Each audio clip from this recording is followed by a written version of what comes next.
So in this Visme tutorial video, I'm going to be showing you guys how to edit text font on Visme. So once you're into Visme, pretty straightforward, add some text to your design. So I go to the top left here, press on this T icon to add some text.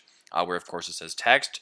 Once that is done, just type in the text that you want. So if I wanted to type in simply just the word text, I will do that. I will also make the text a little bit larger so that it's easier to see. What I will also do is actually change the text color. So I'll just highlight the text right here, go to the top, press on where it says gray, and I'll just make it red for demonstration. Now, in order to change the text font, it's actually pretty straightforward. It's a very similar process to what I just did.